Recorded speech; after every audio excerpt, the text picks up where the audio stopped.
Hello students, आज हमें आपके साथ एक नया analysis that is strategic analysis को स्टार्ट करना है। बहुत अच्छा टॉपिक है। ओल्ड सिलेबस और न्यू सिलेबस दोनों स्टूडेंट्स के लिए काफ़ी इम्पोर्टेंट लेक्चर है आपका। यदि आपने स्टडी मटेरियल को देखोगे तो न्यू सिलेबस के स्टूडेंट को चैप्टर नंबर 2 में कंसेप्ट नंबर 2 ही दिखेगा, that is strategic analysis. Right. इसी तरीके से जो ओल्ड सिलेबस के स्टूडेंट्स हैं उनको अपने चैप्टर नंबर 3 में कंसेप्ट नंबर 2 मिलता है स्ट्रेटेजिक एनालिसिस। लेकिन मैं आपको ये टॉपिक आपके स्वोट, TOWS, industry and comparative analysis, portfolio analysis करवाने के बाद आपको ये टॉपिक करवा रही हूँ। साथ में विजन, मिशन, स्ट्रेटेजी के मॉडल, स्ट्रेटेजी का फॉर्मुलेशन, उसका फ्रेमवर्क सब करने के बाद ये टॉपिक करवाना बनता है, क्योंकि इसके अंदर हर एक वो वर्डिंग आएगी जो आपको लिंक करेगी इन्हीं टॉपिक से जो मैंने आपको चैप्टर नंबर 1, चैप्टर नंबर 2 में करवाए हैं। इस टॉपिक को स्टार्ट करने से पहले मैं आपसे ये पूरी एक्सपेक्टेशन रखती हूँ कि आपने अपना चैप्टर नंबर जो अब तक हमने आपको प्लेलिस्ट दी है उसके अंदर लेक्चर्स हैं वो आपने देख लिए हैं।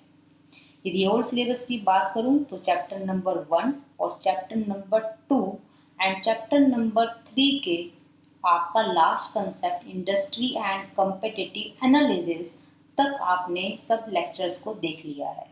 न्यू सिलेबस में भी बात करूं तो बिजनेस पॉलिसी के कंसेप्ट से स्टार्ट करके आपने प्लेलिस्ट के अंदर last lecture industry and competitive analysis के टॉपिक तक आपने कंप्लीट देख लिया है। चलिए सबसे पहले स्ट्रेटेजिक एनालिसिस के मीनिंग पर चलते हैं आपके साथ। मीनिंग में सबसे पहले जनरल मीनिंग समझो आप। इतनी आसान तरीके से आपको मैं समझाऊंगी कि हर तरीके से आपको समझ में ये टॉपिक आ जाना है। पहले आसान भाषा में स्ट्रेटेजिक एनालिसिस को कहते क्या है वो समझिए। जब भी आप किसी सिचुएशन को स्ट्रेटेजिकली देखते हो तो उसको कहते हैं स्ट्रेटेजिक एनालिसिस। दोबारा से, जब भी कभी किसी सिचुएशन को आप स्ट्रेटेजिकली देखते हो तो उसको कहते हैं स्ट्रेटेजिक एनालिसिस। ये हम क्यों देखें किसी भी सिचुएशन को स्ट्रेटेजिकली? क्योंकि मुझे स्ट्रेटेजी डेवलप करनी है, मुझे स्ट्रेटेजी को फॉर्मुलेट करना है। मुझे स्ट्रेटेजी को क्या करना है? फॉर्मुलेट करना है।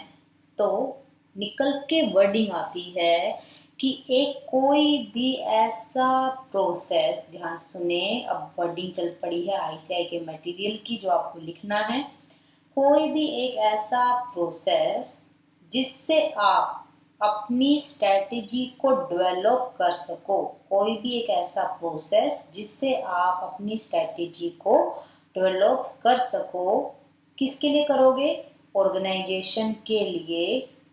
तो उसे आप कहते हो स्ट्रेटेजिक एनालिसिस। कहते हैं बहुत छोटा, बहुत सिंपल है। दोबारा से एक बार बोलती हूँ, कोई भी एक ऐसा प्रोसेस जिससे ऑर्गेनाइजेशन में आप स्ट्रेटेजी को डेवलप कर सको तो वही कहलाता है स्ट्रेटेजिक एनालिसिस। अब आप कहोगे करोगे कैसे? अब ये प्रोसेस है तो इसके अंदर कुछ तो वर्डिंग आएगी। यस, बिल्कुल आएगी। आपको कभी भी स्ट्रेटेजी को डेवलप करना है तो कुछ आपको रिसर्च करनी पड़ेगी।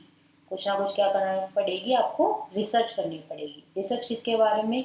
कि आपकी ऑर्गेनाइजेशन कैसी है, आपकी ऑर्गेनाइजेशन में इन्वायरमेंट कैसा है जिसके अंदर ऑर्गेनाइजेशन काम करती है। तो इसको भी देखना पड़ेगा आपको। तो इसी को लिखना कैसे है? तो चलिए वर्डिंग को देखते हैं एक बार, आपको और आसान भाषा में समझ में आएगा।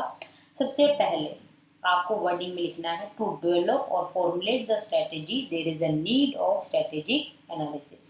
स्ट्रेटेजिक एनालिसिस की जरूरत है ताकि हम अपनी स्ट्रेटेजी को फॉर्मुलेट कर पाएं या डेवलप कर पाएं। तो क्वेश्चन निकलता है why there is a need of strategic analysis. तो यू से टू डेवलप और formulate the strategy there is a need of strategic analysis. ठीक है, एंड देन फिर आप नेक्स्ट बुलेट पॉइंट बना के लिखेंगे the process of developing strategy. Main word क्या है? Process. Process of developing strategy किसके लिए? ऑर्गेनाइजेशन के लिए। कैसे करोगे? By researching. पहली चीज, ऑर्गेनाइजेशन को रिसर्च करके और इन्वायरमेंट को भी रिसर्च करके। क्यों? इन विच ऑर्गेनाइजेशन ऑपरेट। एक ऐसा इन्वायरमेंट को रिसर्च करना है जिसके अंदर ऑर्गेनाइजेशन ऑपरेट करती है, उसी को कहते हैं कोल्ड स्ट्रेटेजिक एनालिसिस। कहता काफी बड़ा हो गया, कुछ नहीं, टुकड़े में तोड़ के पढ़ोगे याद हो जाएगा। पहला वर्डिंग यहाँ तक तोड़ो, the process of developing strategy for the organisation, last called strategic analysis. अभी कैसे करोगे? बाय रिसर्चिंग द ऑर्गेनाइजेशन, पहला word, and environment in which organisation operate. That's it. By से लेके यहाँ तक की लाइन को एक तरफ और ऑर्गेनाइजेशन का कॉल्ड स्ट्रेटेजिक एनालिसिस तक की एक लाइन को इस तरीके से टुकड़े में तोड़ोगे तो जल्दी याद हो जाएगी। तो एक बार और बोल दूं मैं आपको, ठीक है। टेक्निकली आपको क्या लिखना है कि स्ट्रैटेजी को डेवलप करने का प्रोसेस किसके लिए करते हो? डेवलप करते हो स्ट्रैटेजी फॉर द ऑर्गेनाइजेशन। कैसे करोगे? By researching the organization and और environment in which organisation operate, उसी को हम कहते हैं स्ट्रैटेजिक एनालिसिस। दोनों पॉइंट अच्छे से क्लियर हो गए। चल दूं मैं आगे। अब मुझे डेवलप करना है स्ट्रैटेजी को, तो मुझे डिटेल में देखना पड़ेगा किसको?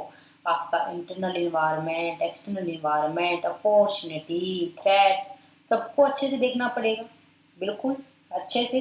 तो इसी को आप ऐसे लिखेंगे, ये चार्ट बना सकते हैं।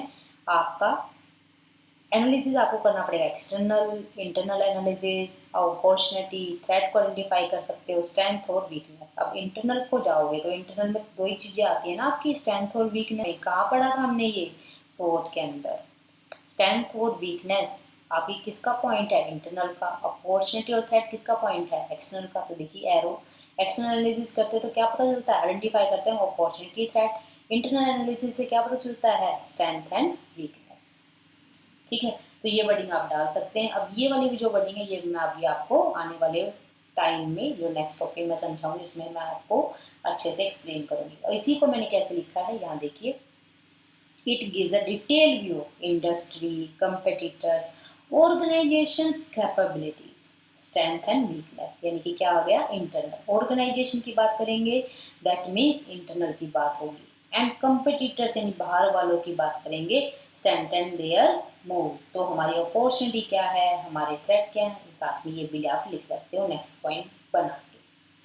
नेक्स्ट लिखेंगे, it involves detail analysis of various critical issues before finalising the plan. इसमें बहुत डिटेल में एनालिसिस करते हो, आपके बहुत सारे जितने इश्यूज हैं, क्रिटिकल इश्यूज हैं। कब करते हो? जब तक आपका प्लान फाइनलाइज नहीं हो जाए, उससे पहले तक के जितने क्रिटिकल इश्यूज हैं उनको डिटेल में एनालिसिस भी इसी स्ट्रैटेजिक एनालिसिस में इन्वॉल्व होता है, शामिल रहता है। तो ये सब मीनिंग के अंदर आपको ये 4 पॉइंट बुलेट पॉइंट अच्छे से लिख के आने हैं। और चाहें तो आप ये चार्ट इसी के बीच में लिख सकते हो कि एनालिसिस में internal, external, identify opportunity, threat and identify strength and weakness. ठीक है, तो ये वर्डिंग आपको बात अच्छे से समझ में आई, मीनिंग अच्छे से क्लियर हुआ।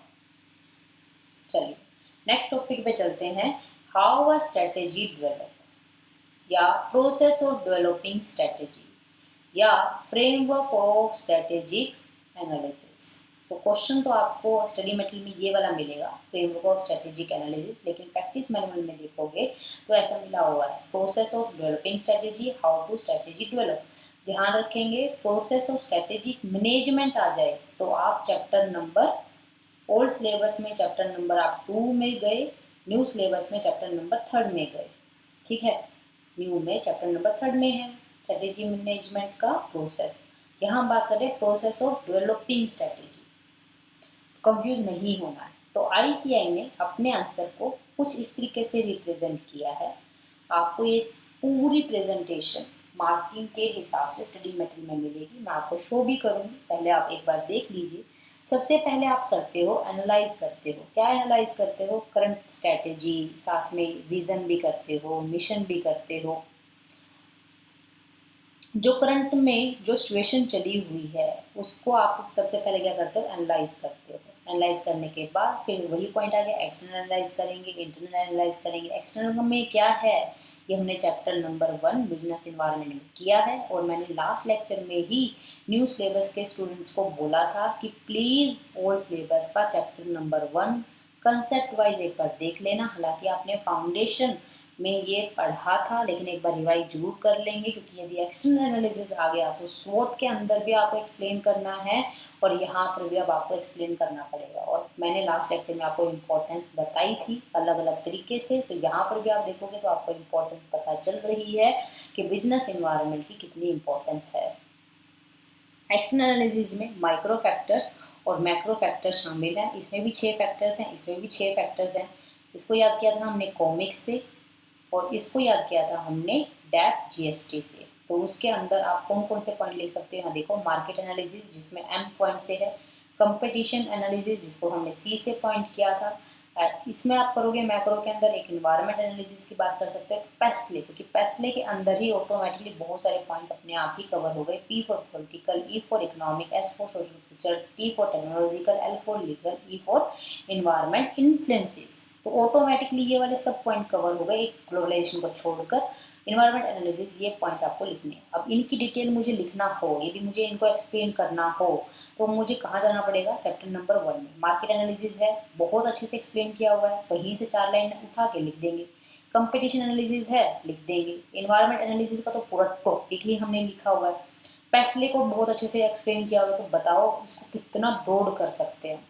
ऐसे इंटरनल एनालिसिस का मीनिंग दिया था हमने। एक्सटर्नल एनालिसिस का मीनिंग क्या है? Beyond the control of the organisation. Internal analysis का मीनिंग क्या था? जो ऑर्गेनाइजेशन के कंट्रोल में रहते हैं, जैसे आपकी कैपेबिलिटीज़ हैं या आपका डिस्ट्रीब्यूशन सिस्टम है, मैनेजमेंट की कैपेबिलिटीज़ हैं, ये सब। परफॉर्मेंस एनालिसिस जैसे कॉस्ट है, प्रॉफिट है, रेवेन्यू है।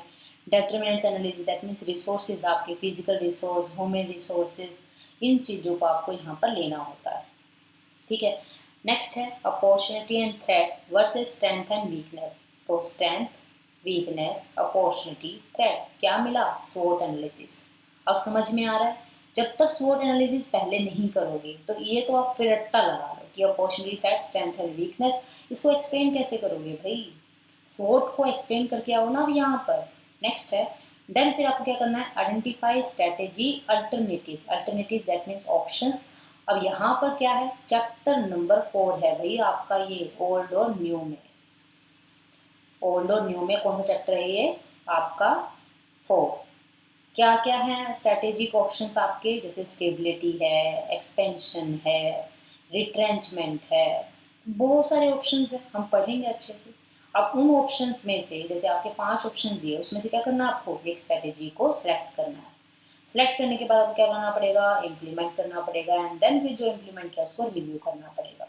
बस इस तरीके से 8 स्टेप हैं। अब ये सोच के देखो, इम्प्लीमेंट का चैप्टर कौन सा है? चैप्टर नंबर 6 है आपका। डन, बात समझ में आ गई? चले हम आगे। चलो एक बार दोबारा से देखो। सबसे पहले करंट स्ट्रेटेजी, विजन, मिशन, जो हम पहले ही विजन का मीनिंग, मिशन का मीनिंग ले चुके हैं, आप एक्सप्लेन कर सकते हैं। एक्सटर्नल एनालिसिस हमने कर लिया, इंटरनल एनालिसिस भी कर चुके हैं, स्वॉट एनालिसिस को कर चुके हैं, तो इसको एक्सप्लेन करना हमारे लिए बहुत आसान है। स्ट्रेटेजी अल्टरनेटिव हम कर लेंगे बहुत अच्छे से, तो उसकी एक्सप्लेनेशन आसान हो जाएगी। स्ट्रेटेजी को सिलेक्ट करना है, फिर देन इम्प्लीमेंट करना है, एंड देन लास्ट रिव्यू करना है। तो जब फ्रेमवर्क आए तो आपको ये पूरा चार्ट पेपर में लिख के आना है, जैसे मैंने आपको यहाँ पर लिख के शो करके दिखाया है। और हर एक पॉइंट के अंदर 3-3, 4-4 पॉइंट लिख देंगे, जैसे मैंने आपको बोला कि इनके अंदर हम पहले ही लिख चुके हैं। तो एक बार देख लो, मैंने आपकी समरी के लिए एक बार ये दोबारा से लिखा, जितने 8 स्टेप थे, ताकि आपको मैं याद करवा पाऊँ अच्छे से। सबसे पहले एनालाइज द करंट स्ट्रेटेजी, इसको मैंने फर्स्ट पॉइंट को दोबारा से यहीं पर एक्सप्लेन किया है, एक बार यहाँ पर हम देख लेंगे। फिर आप क्या करेंगे? एक्सटर्नल एनालिसिस करेंगे, चैप्टर नंबर 1 कंसेप्ट नंबर 4 आपको लिखना है। मेक एन इंटरनल एनालिसिस ये भी कहाँ मिलेगा, कंसेप्ट नंबर 4 में भी आपको मिलेगा। जिनके पास नोटिंग है तो प्लीज़ वहाँ से रेफर कीजिए, और जिनके पास नोटिंग नहीं है डोंट वरी, लेक्चर को आप रेफर कर सकते हैं यूट्यूब चैनल पे, पूरे के पूरे फ्री ऑफ कॉस्ट आपको लेक्चर अभी अवेलेबल हैं, तो आप उनको देख सकते हैं अच्छे से। ठीक है, स्वॉट एनालिसिस चैप्टर नंबर 3, ये सब ओल्ड सिलेबस की बात कर रही हूँ मैं। और जो न्यू सिलेबस की बात करूँ तो कुछ नहीं, चैप्टर नंबर 1 आपके सिलेबस में नहीं है, लेकिन मैंने हमेशा बोला आपको करके जाना है।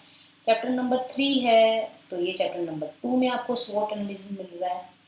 Identify strategic alternative chapter number 4 ही है, ओल्ड और new age well. Select strategy आप करेंगे, इम्प्लीमेंट यानी चैप्टर नंबर 6 दोनों के सिलेबस में ही, और रिव्यू स्ट्रेटेजी। तो पहला पॉइंट हम लिख लेते हैं, एक क्वेश्चन भी प्रैक्टिस मैनुअल का बनता है, हम क्यों करें भाई situation analysis, why we do the situation analysis, तो एक क्वेश्चन यहाँ से निकलता है।